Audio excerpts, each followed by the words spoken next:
Can you really have it all? Stay around and let's chat about it today on this episode of Christian Date Coach. Let's hit it.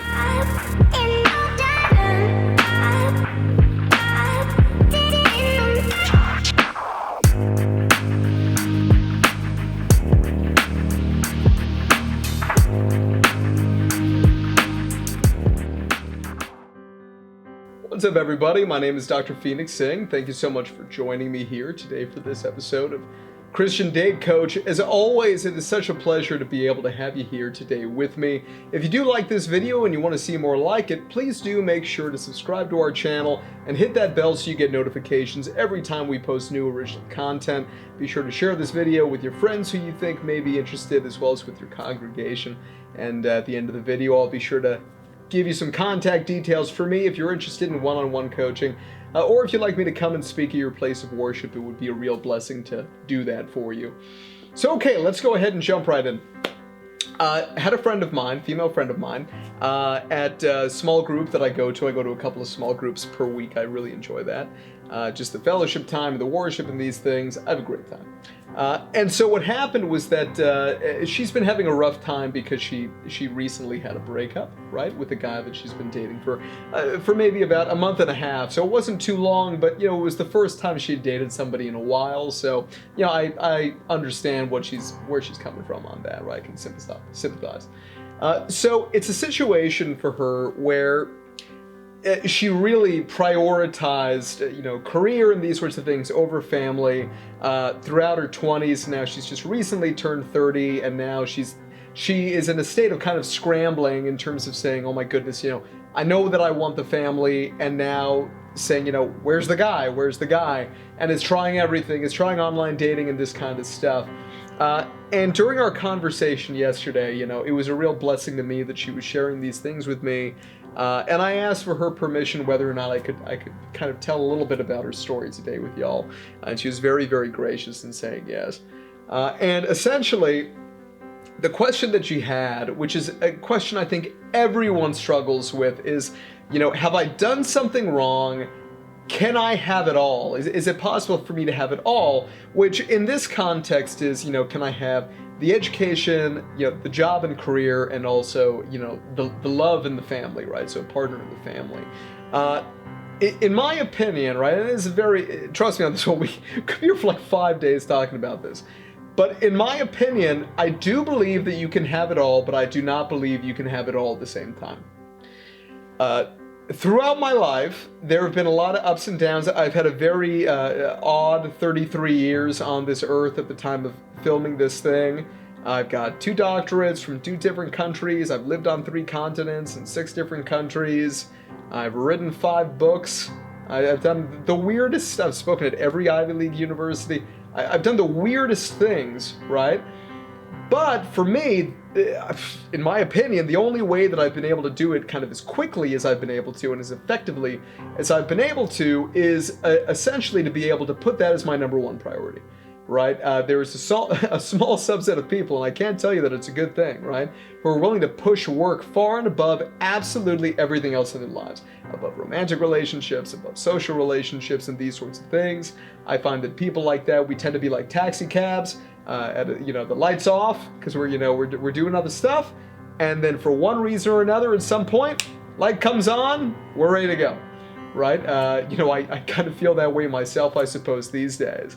Now for me, do I feel like something fundamental is missing from my life, and that kind of God can't provide me just based on my relationship with Him? No, I don't. Right? At the same time, it has been such a blessing to be able to see, friends and colleagues and family members and these sorts of things, couple and find individuals who are really good fits for them. The preponderance of my family members are not people of faith. For me, faith is my number one. It's very, very important to me to be able to find someone who is a person of faith to be able to couple with. And it's one of these things where, do I personally see the rush? No. I am a guy, and there are differences, be they, unfortunate or not, there certainly are differences, right? But it's one of these things where when people ask me, do I regret in my 20s? In my 20s, basically I was, getting doctorates, I was living in different countries, doing an insane amount of travel, bucket list stuff, and then I started massive company and then sold it, right? So that's what I was doing, right? Like that was the story of my 20s. And so it's one of these things where people ask, do I regret it? Because I didn't have a thriving social life. I wasn't going out to bars. I wasn't, doing any fun things, as some people may call them. Other people may disagree.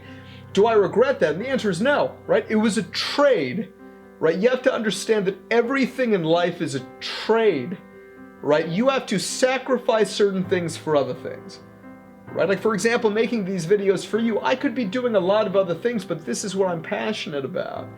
If you're watching this video, I hope you know that I personally care about you. This is the reason why I make these series and these videos. I genuinely care about you. I care about you being okay. I care about you being happy. I care about you being fulfilled in your life. And it is very important to me because of that I take the time to be able to make these videos, pay for them to be edited, pay for somebody to handle the search engine optimization and this kind of stuff. That is worth my time, right? To me, right?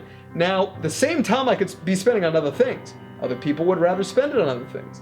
You have to understand that life is like a balloon, right? If you want something over here, right, in this blown up way, you're going to have to constrict something else. That's the way that this works, right? The trade that I have made in my life overall is that I have traded time with my grandchildren, right? Now, I'm not married. I'm single, right?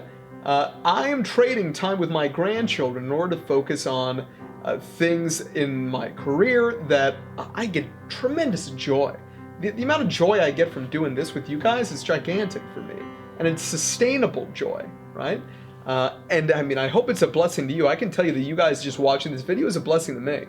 And it's one of these things that's my trade. You guys will have made different trades. I have friends who were, they and their partner got married at 18 and had babies when they were 20, right? They made a different trade, right? The trade that they made is way more time with their grandbabies, right? And in return for that, having to take on a tremendous amount of responsibility very, very early, before they knew exactly who they were, right? No one is the same person when they're 29 as they were when they were 21, okay?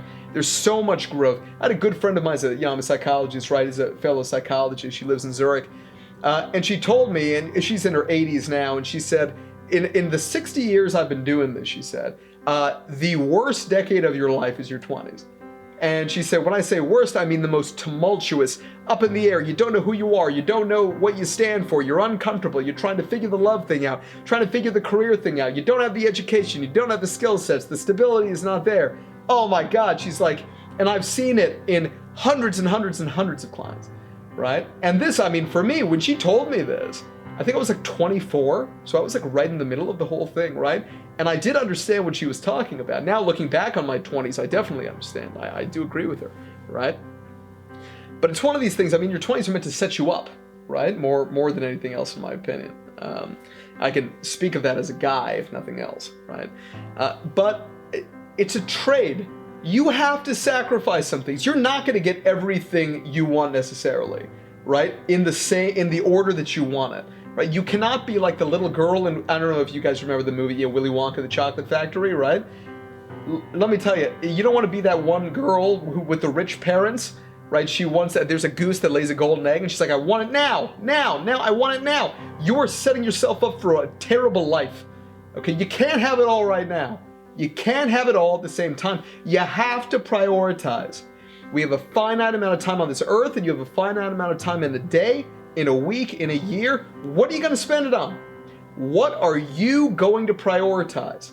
Because remember, there's 7 different dimensions of optimization, right? 7 areas that we can proactively work on.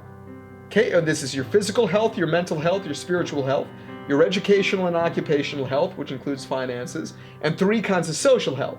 Social health, which is platonic, like with your friends, social health with your family, and social health in romantic relationships. Those are the 7 areas of optimization that I've developed, okay? And it's like spinning plates. It's like spinning plates, right? You can work a lot on one, but it means you're neglecting the other ones.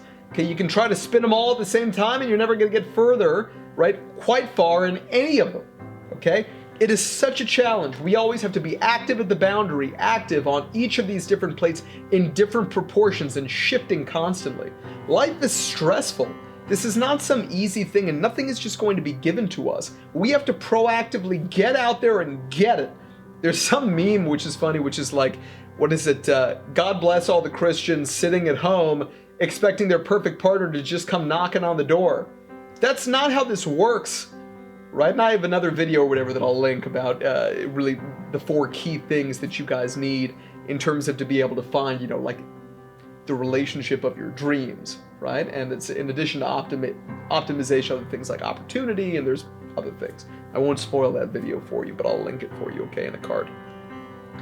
So at the end of the day, that's my answer to that question, right? There's a brief video, I know, for this series. Sometimes I go on for quite some time. But I do believe you can have it all. You really can have those things. It's not going to be in the same order as everybody else.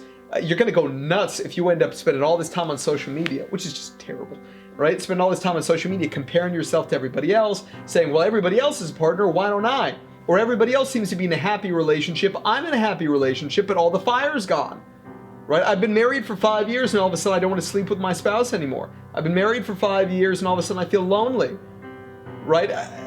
Everybody else seems to have the perfect marriage or the perfect this or the perfect children. My, you know, kid is misbehaving and am I a terrible parent? Life is so tough and stressful. Okay, the more comparisons that we end up having, oh my goodness, it's going to drive us nuts, right? It's really, really unhealthy in this day and age of technology and social media, right? But what I would really encourage you to do more than anything else, right, is to sit down and really make a list of those 7 different areas. I recommend people do 7 areas of optimization. I recommend people do it twice a year, right? 6 months apart. You sit down, you give yourself a grade, write them all out, give yourself a grade out of 100%. What percents do you think you're at now? And for each of them, come up with 3 different things that you could do in the next 6 months before you do it again. Now, after that, if you want to rip that thing up and throw it away, you want to set it on fire, you want to do whatever you want, right? I don't care, right? Because it's for you. It's not for me. It's not for anybody else. Nobody else has to see it. It is private. It is only for you, okay? Because this is your life. I know that these days, especially with technology now, we live life much more in a kind of little cone of social, you know, little dome of socialization, you know, constantly with our phones always with us and these things. Sometimes we got to switch off, man.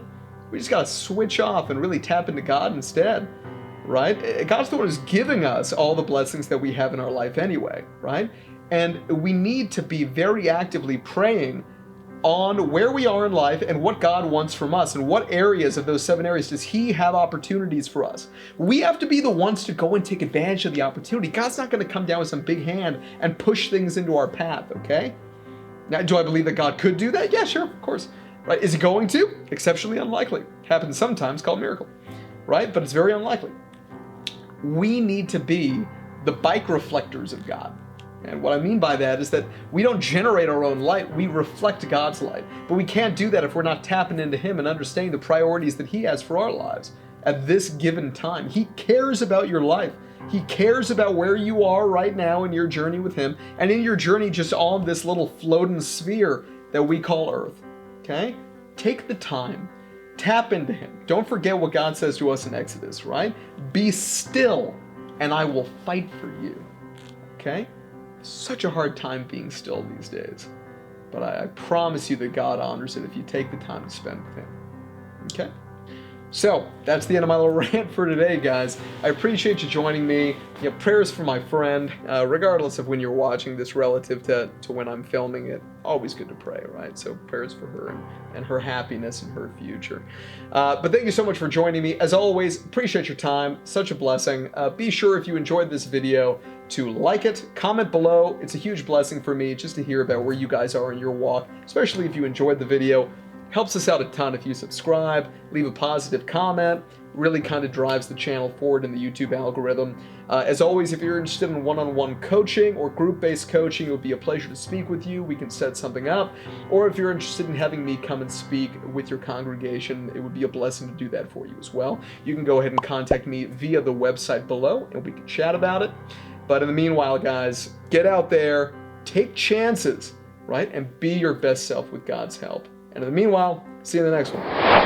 Thank you so much for stopping by. If you enjoyed that episode and you'd like to see more original content, then please do click on one of the links right here. I hope to see you in the next one.